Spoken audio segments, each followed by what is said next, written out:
Om Namo Bhagavate Vasudevaya. Om Namo Bhagavate Vasudevaya.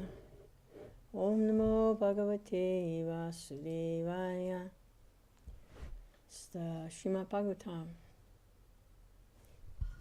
5th Canto, Chapter 20, Text 1,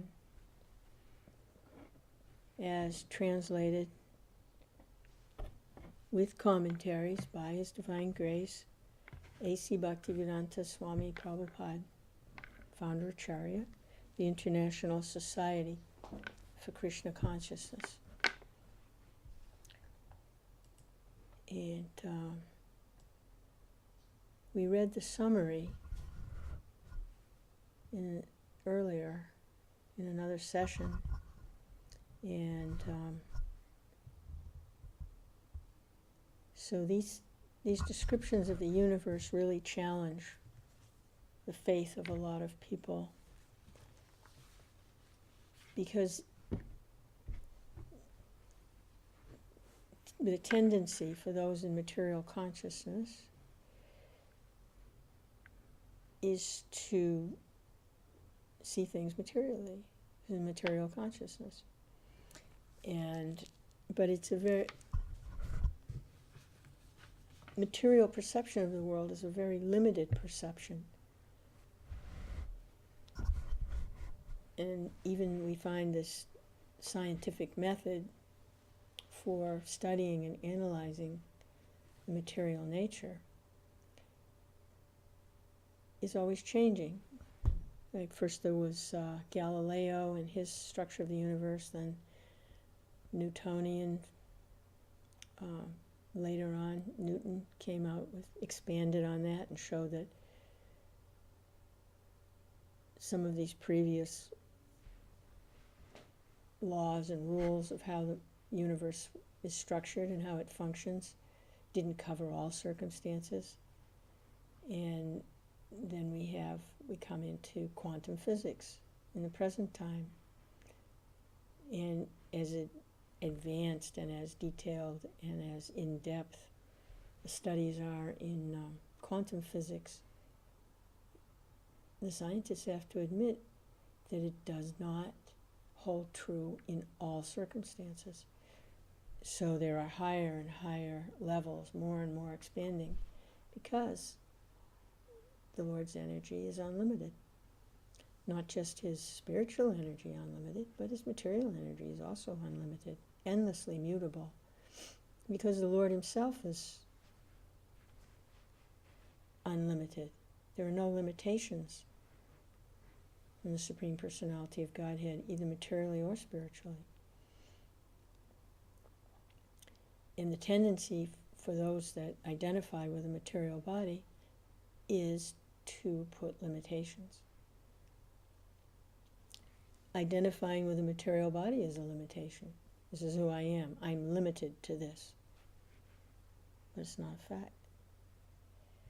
So when we hear the descriptions of some of these, like we're going to read about some things that are going to seem quite fantastic, and a lot of people who are accustomed to looking at the world and how things are structured and how they work in terms of a limited material view,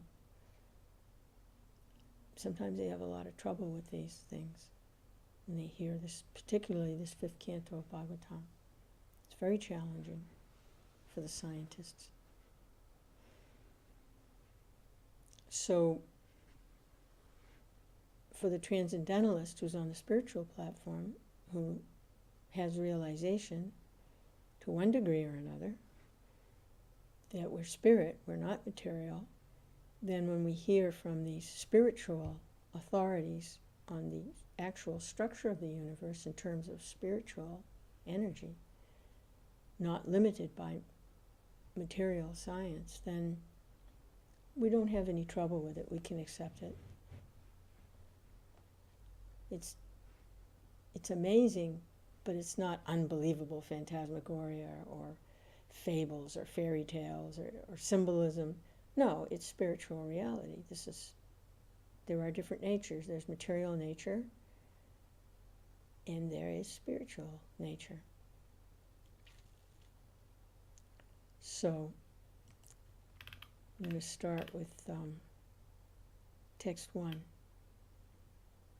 And of course, this is the conversation between Sukadeva Goswami and Parikshit Maharaj, and Sukadeva Goswami is relating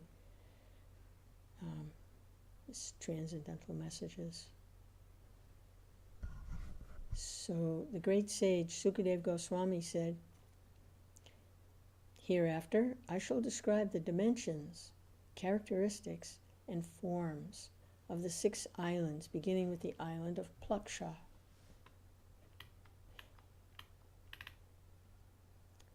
No purport. Text 2. As Sumeru mountain is surrounded by Jambudvip, Jambudvip is surrounded by an ocean of salt water.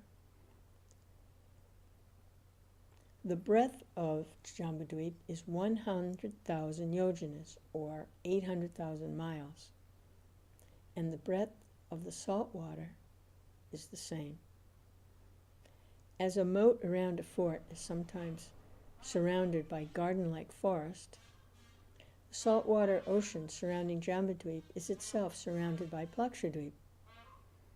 The breadth of Plakshadvip is twice that of the saltwater ocean. In other words, 260,000 yojanas, or 1,600,000 miles.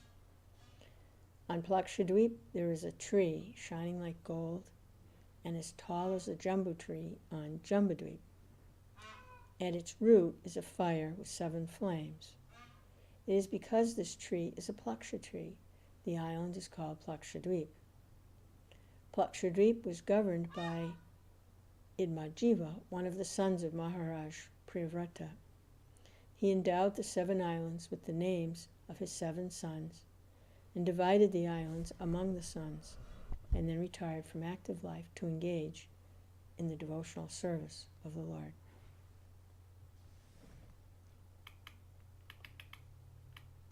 No purport. Text 3. The 7 islands, or Varshas, are named according to the names of the 7 sons of Maharaj Priyavrata: Shiva, Yavasha, Subhadra, Shanta, Shema, Amrita, and Abhaya. In those 7 tracts of land, there are 7 mountains and 7 rivers.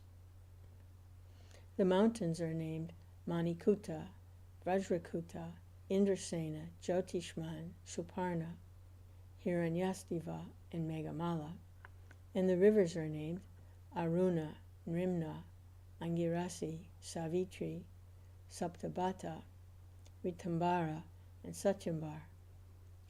One can immediately feel free from material contamination by touching or bathing in those rivers. And the 4 castes of people who live in the Plakshadvip, the Hamsas, Patangas, Urdhvadyanas, and Satyaganas, purify themselves in this way. The inhabitants of Plakshadvip live for 1,000 years. They're beautiful, like demigods, and they beget children like the demigods. By completely performing the ritualistic ceremonies mentioned in the Vedas, and by worshipping the Supreme Personality of Godhead as represented by the sun god, they attain the sun, which is a heavenly planet. So previously we were hearing about the different Varsas in Jambudvip, and of all the different Varsas there, Bharata Varsa was the most sought after, or the most desirable, because from there worship of the Supreme Personality of Godhead could be easily taken up, because the Varnashram Dharma structure is available on Bharata Varsa in Jambudvip. Now here we're in Plakshadvip, and there are 4 castes of people. They're not described here in any depth. Perhaps they will be, but there are 4 castes of people, and the way they purify themselves is by touching and taking the water of these and bathing in the holy rivers.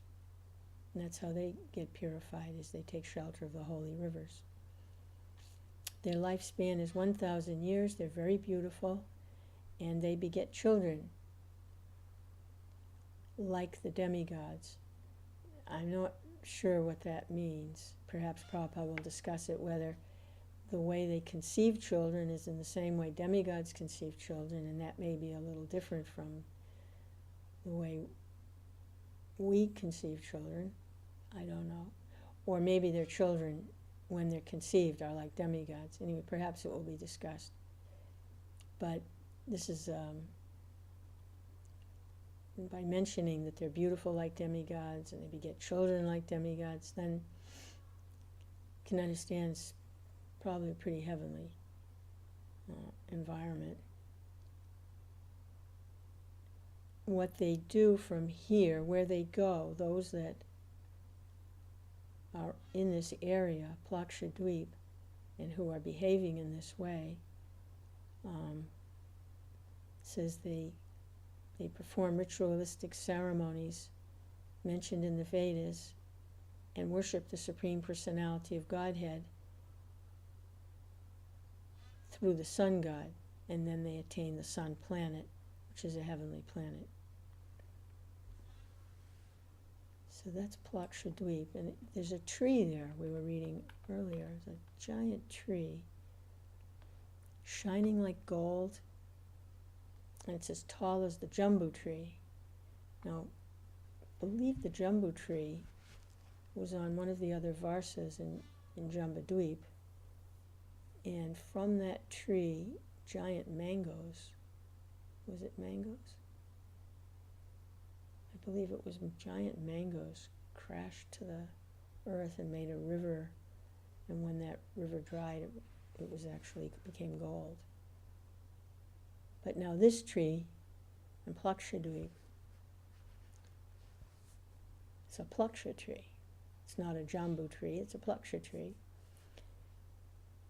And at its roots is a fire with 7 flames. And this island is named after this Plaksha tree. The people who live there worship the sun god, worship the Supreme Personality as he's represented by the sun god, and they attain the sun planet. So, now there is a purport, so let's see. According to general understanding, there are originally 3 deities: Lord Brahma, Lord Vishnu, and Lord Shiva. And people with a poor fund of knowledge consider Lord Vishnu no better than Lord Brahma or Lord Shiva. This conclusion, however, is invalid. As stated in the Vedas, there's a lot of Sanskrit there, I'm going to skip over it. As stated in the Vedas,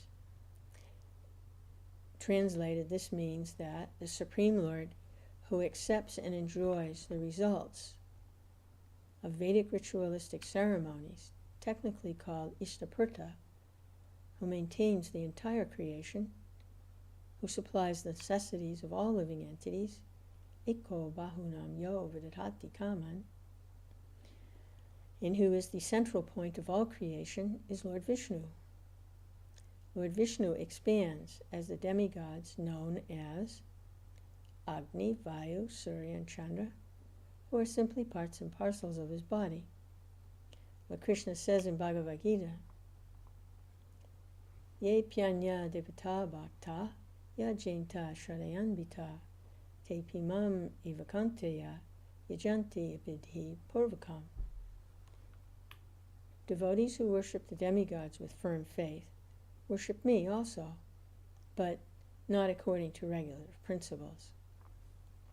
In other words, if one worships the demigods, but does not understand the relationship between the demigods and the Supreme Personality of Godhead, his worship is irregular. Krishna also says in Bhagavad Gita, Aham hi sarva yajnanam bhokta cha parvareva cha. I am the only enjoyer of ritualistic ceremonies. It may be argued that the demigods are as important as Lord Vishnu because the names of the demigods are different names of Vishnu. This, however, is not a sound conclusion, for it is contradicted in the Vedic literatures, where the Vedas declare, translation, the demigod of the moon Chandra came from the mind of Narayan. The sun god came from his eyes. The controlling deities of hearing and life air came from Narayan, and the controlling deity of fire was generated from his mouth. Prajapati, Lord Brahma, came from Narayan. Indra came from Narayan. The 8 Vasus, the 11 expansions of Lord Shiva, the 12 Adityas, also came from Narayan. And in the Shmiti Vedic literature it is also said, translation, Brahma, Sambhu, Surya, and Indra are all merely products of the power of the Supreme Personality of Godhead. This is also true of the many other demigods whose names are not mentioned here. When the cosmic manifestation is annihilated, these different expansions of Narayan's potency will merge into Narayan. In other words, all these demigods will die. Their living force will be withdrawn, and they will merge into Narayan. Therefore, it should be concluded that Lord Vishnu, not Lord Brahma or Lord Shiva, is the Supreme Personality of Godhead. As a government officer is sometimes accepted as the entire government, although he's actually but a departmental manager, so the demigods, having achieved power of attorney from Vishnu, act on his behalf, although they're not as powerful as he. All the demigods must work under the orders of Vishnu. Therefore it is said, Ekala Ishvara Krishna Arasabharita. The only master is Lord Krishna, or Lord Vishnu, and all others are his obedient servants who act exactly according to his orders. The distinction between Lord Vishnu and the demigods is also expressed in Bhagavad Gita. Yanti Deva Vrtadevan Yanti Mad Yajinopimam. Those who worship the demigods go to the planet of the demigods, whereas the worshippers of Lord Krishna and Lord Vishnu go to the planets in Vaikuntha. These are the statements of the Shmiti. Therefore, the idea that Lord Vishnu is on the same level as the demigods is in contradiction to the Shastras. The demigods are not supreme. The supremacy of the demigods is dependent on the mercy of Lord Narayan, Vishnu, or Krishna. So we're reading how the residents of Plakshadweep, they worship Krishna as represented by the sun god, and they go to the sun planet.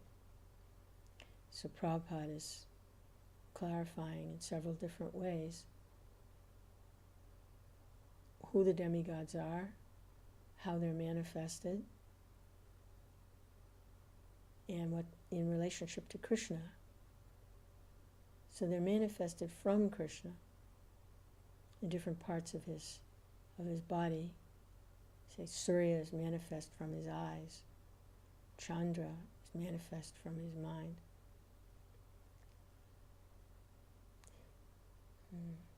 So when we hear that there are 3 deities, presiding deities in the material world, Brahma, Vishnu, and Shiva, sometimes people may be misled in their understanding that they're all on an equal level. Well, there's 3 of them. Lord Brahma in charge of creation, Lord Vishnu in mode of passion, Lord Vishnu in charge of the mode of goodness, he maintains everything, and then Lord Shiva in charge of the mode of ignorance, and he destroys everything when it's time for things to be destroyed. But they're not on the same level, and this is the point Prabhupada is making here, that that's a mistake. Lord Vishnu, if you think about that a minute, you say that Lord Vishnu is maintaining. Lord Brahma is creating, Lord Shiva is destroying, and Lord Vishnu is maintaining.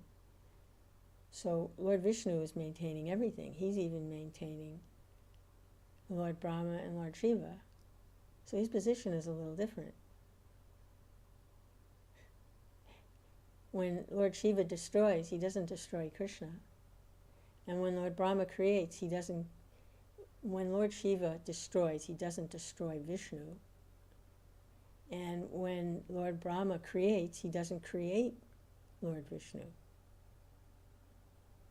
But when Lord Vishnu maintains, he maintains Lord Brahma and he maintains Lord Shiva. So just the grammar of it, just the sentence structure, the logical rhetoric of it, it should be clear, even without a whole lot of philosophy, that Lord Vishnu is on a different platform. He's the maintainer of Lord Brahma and Lord Shiva, as well as the entire material creation and spiritual creation. He's the source of everyone and everything.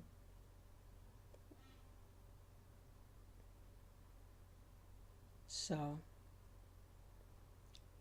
those who worship the demigods without a clear understanding, Prabhupada says their worship is irregular and they don't achieve Krishna. They may go to the planet of the demigod, which is what happens to these residents of Lakshadweep.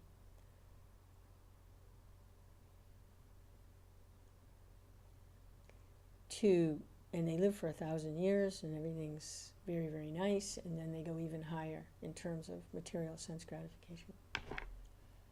And they do this by performing the ritualistic functions described in the Vedas. They're doing this very perfectly. Ritualistic ceremonies. And they purify themselves by bathing in the sacred rivers. So this is their desire.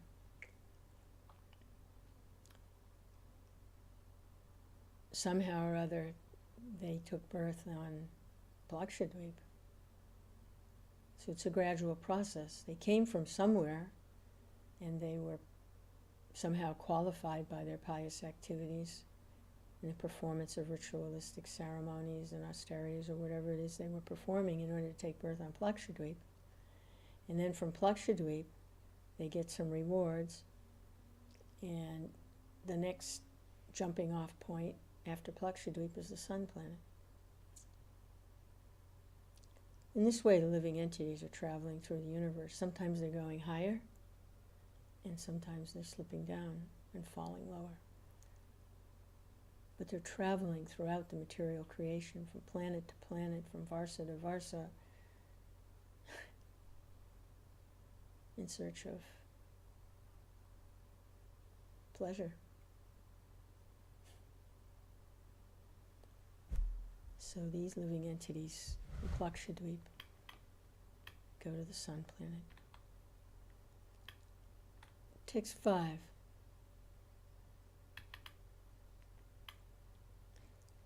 This mantra, by which the inhabitants of Lakshadweep worship the Supreme Lord. Okay, this is the mantra that they chant. Let us take shelter of the sun god, who is a reflection of Lord Vishnu, the all-expanding Supreme Personality of Godhead, the oldest of all persons. Vishnu is the only worshipful Lord. He is the Vedas, he is religion, and he is the origin of all auspicious and inauspicious results. So they're worshiping the sun god, not independently of Lord Vishnu. They see the sun god as a reflection of Lord Vishnu, which really makes you wonder, why would they worship the reflection? Why not worship the real thing? I mean, the source rather than the emanation or the reflection. But there is a purport here, and they do acknowledge that Lord Vishnu is the supreme being and not the sun god, so the sun god is a reflection.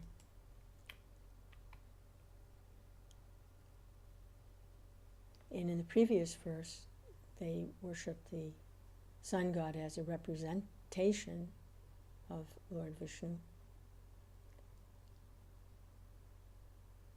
Now, for those on the path of bhakti, in serving Vishnu form directly through his representative, there's always a representative So the Vaishnava spiritual master is the representation or the representative of Lord Krishna. So here, saying that these residents of Lakshadweep are accepting the sun god as a representative of Krishna, but they don't use that word representative, they say representation. So these people, these living entities, they must have a lot of material desire, and that tends to blind the living entity from being able to perceive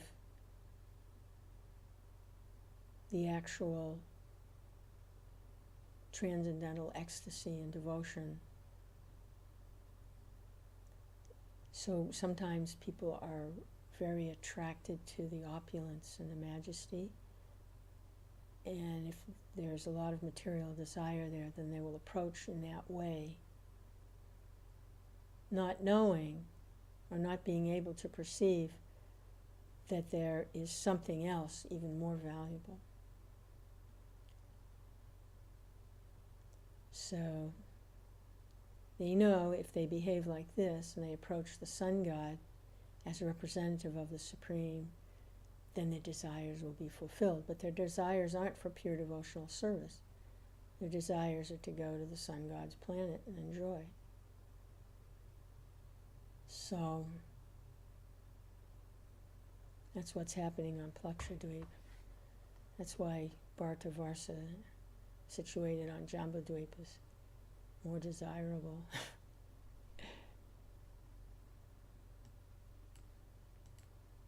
Because back to Godhead is available there.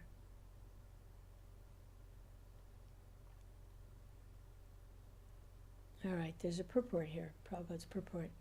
Lord Vishnu is even the Supreme Lord of Death, as confirmed in Bhagavad Gita. Mrityu sarva haraschaham. Two kinds of activity, auspicious and inauspicious. Both are controlled by Lord Vishnu. Inauspicious activities are said to be behind Lord Vishnu, whereas auspicious activities stand before him. The auspicious and the inauspicious exist throughout the entire world, and Lord Vishnu is the controller of them both.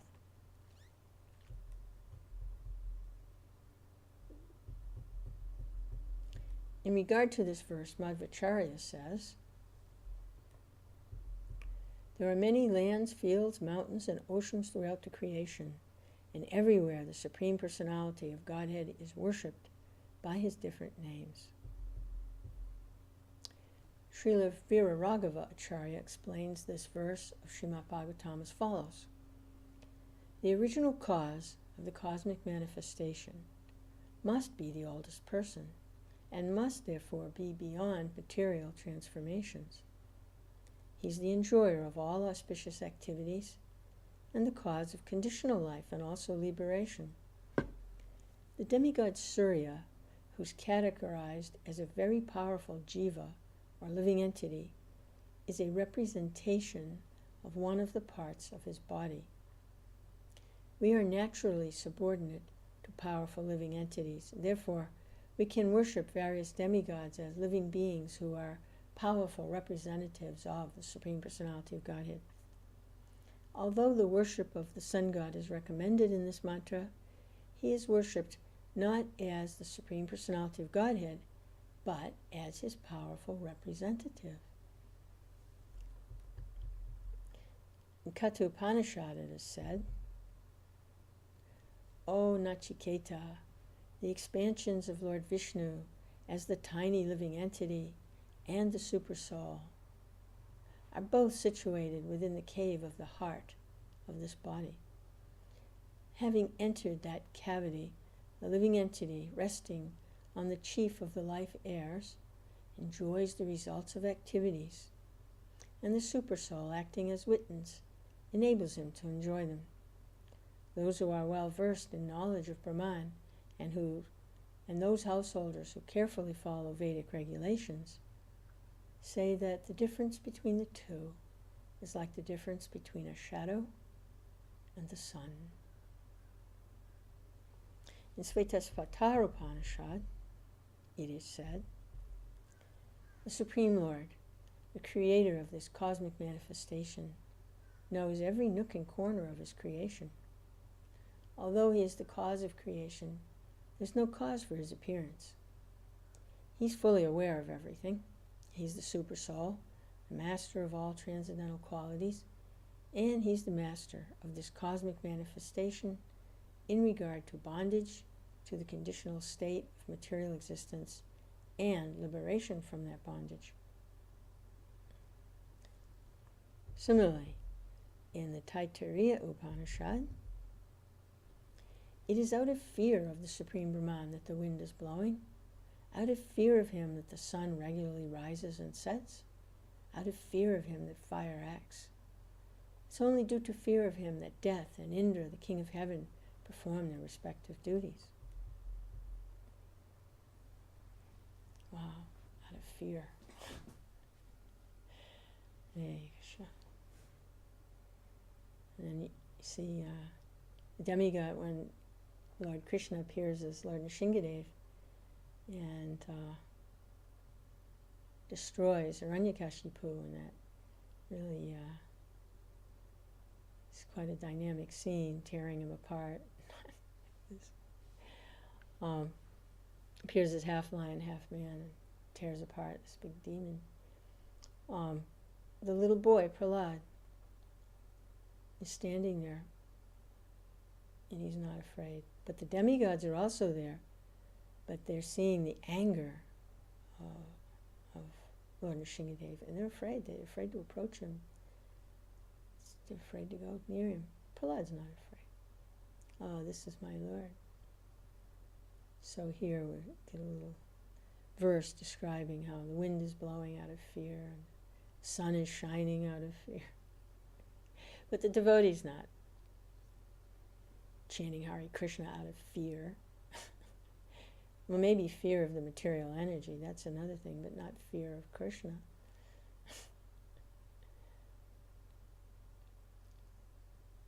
Love of God. There's no room for fear of God if there's love of God. Maybe fear for God, and fear for those who don't get access to love of God. That is what to be. There is fear, but that's the fear, not fear of God. The devotee doesn't. It's like the cat carries her little kitty in her mouth. So the little kitty's not feeling fear, the little kitty's feeling love. But the rat, same mouth, same cat, but the rat in the mouth of the cat is going to feel some fear. So, devotee is not feeling fear of God. Devotee is feeling fear of forgetting God, becoming distracted. That's the fear for the devotee. To become distracted by illusory energy and forget God. But if there's love, then there's no forgetting. We can get to the platform of having spontaneous affection for the Lord, His messages, His form, His pastimes, His paraphernalia even can. He's non-different. Then the Lord is absolute. One has natural affection, natural attraction. Then there's no forgetting. It's like forgetting to breathe or something. You don't forget to breathe. You have to have that next breath.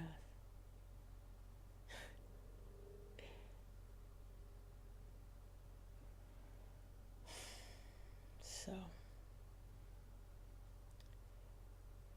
continue with the purport.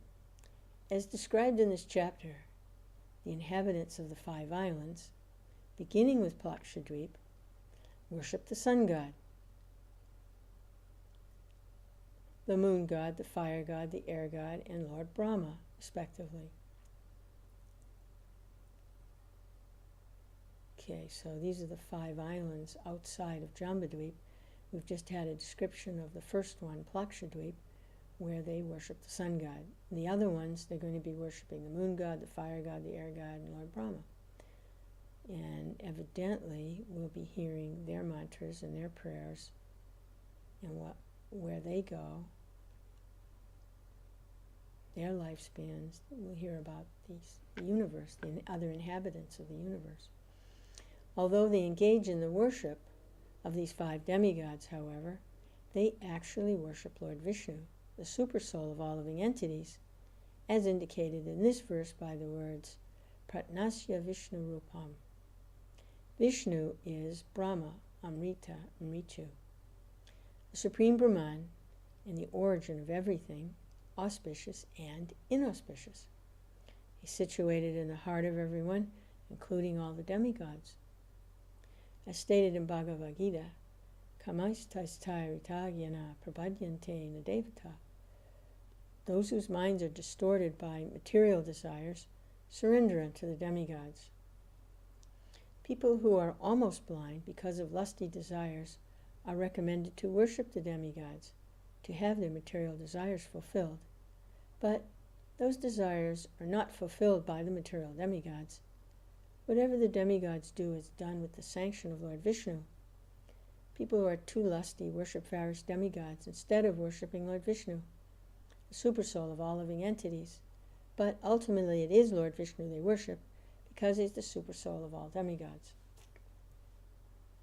So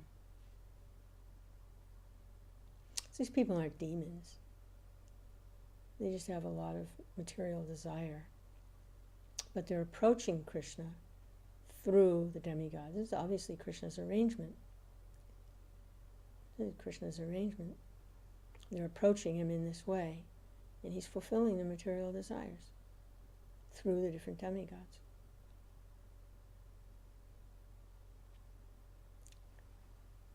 It's the system. It's dangerous because it can always fall down until someone actually gets on the transcendental platform of devotional service and takes shelter of the pure devotee representative of the Lord. There's always a danger of falling down. So it's dangerous positions. It's Krishna's arrangement, but it's not a very strong position for going back home, back to Godhead, although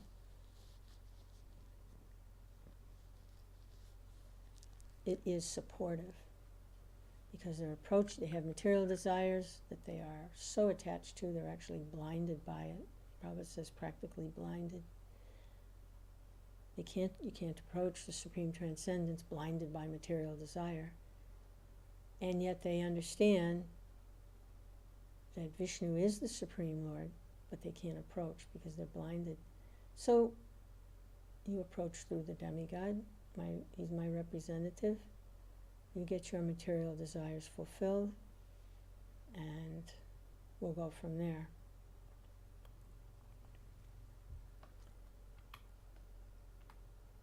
Very gradual process.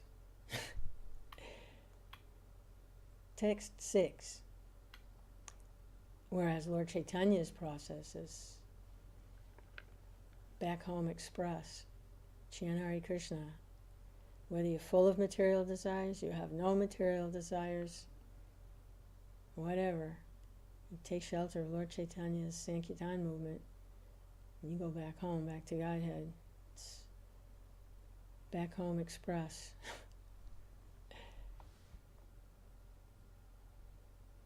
Text 6.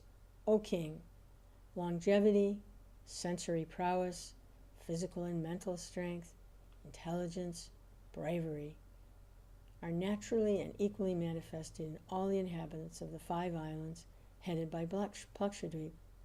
So these islands are like, these people are,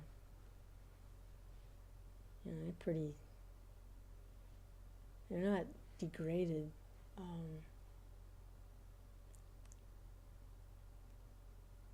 animal type people like we see around us in this Kali Yuga. That's not who these people are. They're very developed and very advanced on a high platform, very high platform.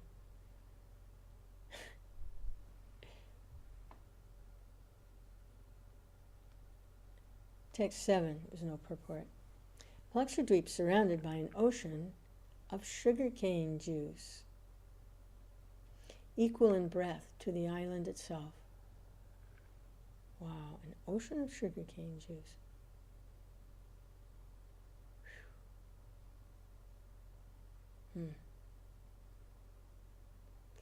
Similarly, there is another island, Salmaladweep, twice as broad as Plakshadweep, 400,000 yojanas or 3,200,000 miles, surrounded by an equally broad body of water called Saraskara, the ocean that tastes like liquor. Ooh.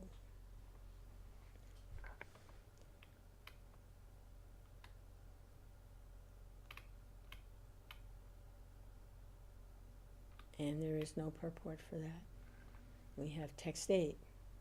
On Salmaladweep there is a salmali tree, from which the island takes its name. That tree is as broad and tall as the Plaksha tree. In other words, 100 yojanas, or 800 miles. So it's 800 miles high, no, 800 miles broad, 800 miles around, and 1,100 yojanas, 8,800 miles tall. Learned scholars say that this gigantic tree is the residence of Garuda, king of all birds and carrier of Lord Vishnu.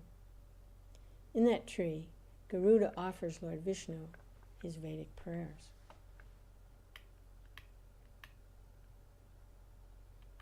Wow. Carrier of Lord Vishnu. Garuda. Garuda eats snakes. Garuda eats snakes. Hare Krishna. No purport there. Text 9.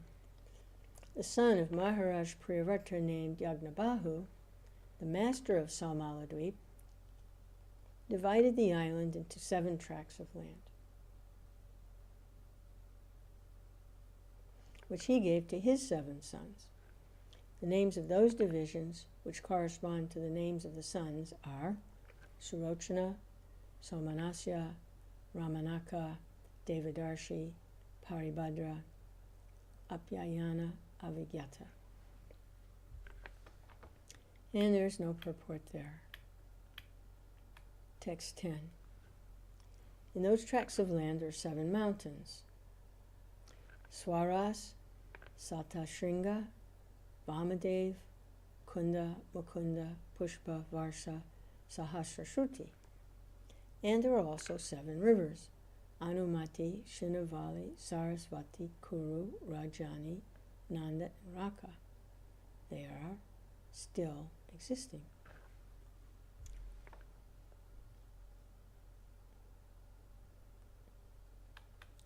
So there were 7 islands, and now one of these islands has also been divided into 7 tracts of land.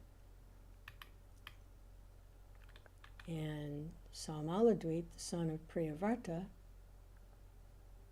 so he has divided these islands into 7 tracts of land, which he gave to his 7 sons. Text 11. Strictly following the cult of Varnashram Dharma, the inhabitants of those islands, who are known as Shrutidaras, Viradyad, Vasundaras, and Ishandaras, all worship the expansion of the Supreme Personality of Godhead named Soma, the moon god.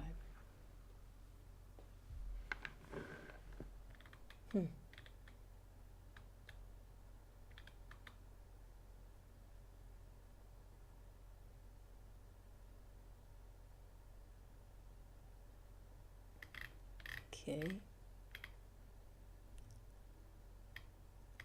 No purport there. Text 12. The inhabitants of Salmaladweep worship the demigod of the moon in the following words. This is their prayer. By his own rays, the moon god has divided the month into 2 fortnights known as Sukla and Krishna for the distribution of food grains to the Pitas and the demigods. The demigod of the moon is he who divides time, and he is the king of all the residents of the universe. We therefore pray that he may remain our king and guide, and we offer him our respectful obeisances.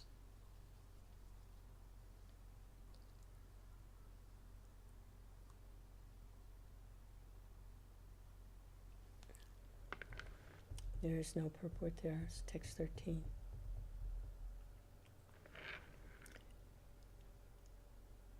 So there's no discussion of the Salmaladweep.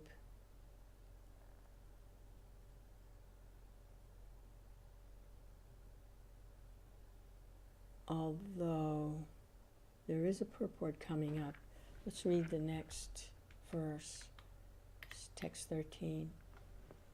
Outside the ocean of liquor is another island known as Kushadweep, which is 800,000 yojanas, or 6,400,000 miles wide, twice as wide as the ocean of liquor. As Salmaladweep is surrounded by a liquor ocean, Kushadweep is surrounded by an ocean of liquid ghee as broad as the island itself. On Kushadweep there are clumps of kusha grass, from which the island takes its name. This kusha grass, which was created by the demigods by the will of the Supreme Lord, appears like a second form of fire, but with very mild and pleasing flames. Its young shoots illuminate all directions.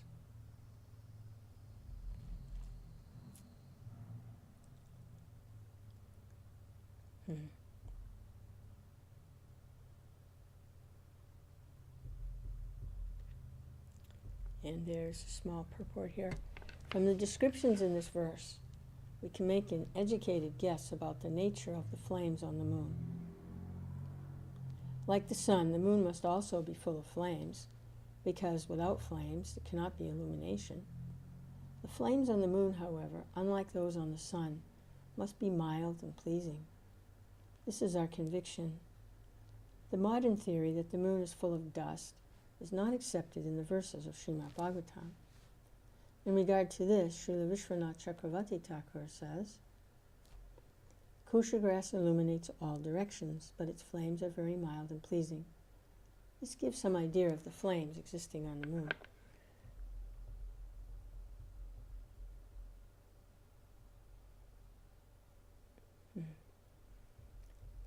Text 14.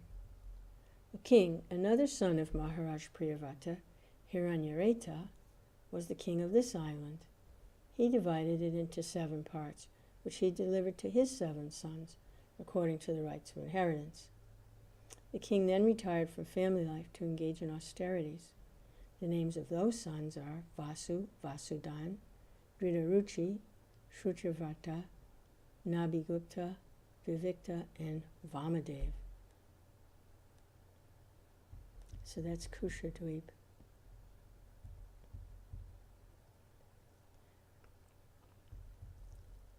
And they worship the moon god, Chandra. And there are clumps of grass on Kushadweep. That's why on the other tracts of land there were trees. There was a plaksha tree, and then there was the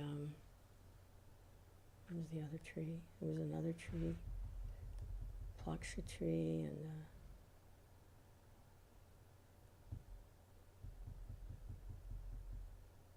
that had fire at its base, and the residents went to the sun planet. And then there was the Salmali tree, where Garuda lives at the top of the Salmali tree in Salmaladweep.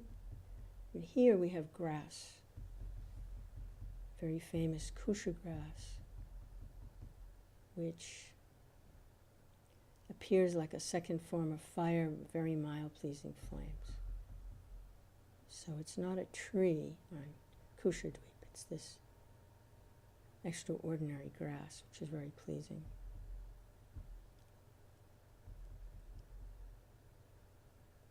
And they worship the moon god.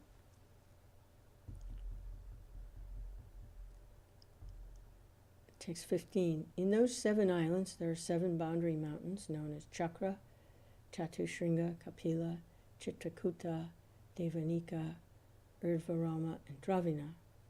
There are also 7 rivers known as Ramakulya, Madhakulya, Mitravinda, Shrutavinda, Devagarbha, Gritachuta, and Mantramala.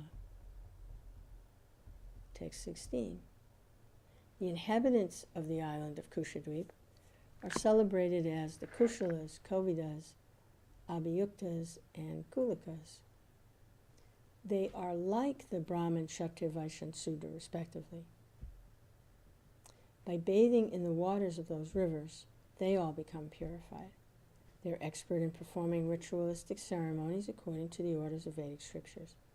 And thus they worship the Lord in his aspect as the demigod of fire.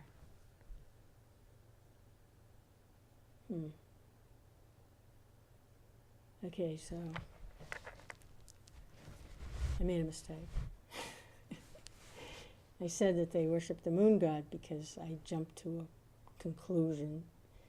Because we were talking about kusha grass and how the flames on the moon, when there's illumination, it has to be some form of fire, but the fire on the moon is cooling and soothing. And so I jumped to the conclusion that because there's kusha grass on Kushadweep, that they worship the moon. But they don't, they worship the sun. Evidently, Prabhupada was simply making the comparison to how there can be a fire that's cooling and soothing, and in that way, if we can understand how that works, then we can accept what the moon planet, the kind of flames on the moon planet, would be those cooling, soothing flames, not like the sun flames. So I jumped to the wrong conclusion, not the first time. Some of us, we learn by our mistakes. So they actually worship the demigod of fire, Agni. And they have this kusha grass on their planet. Not a big tree, but this kusha grass. And I might have to stop there, because it's getting a little late. And that's where we'll be for today. Okay, Hare Krishna.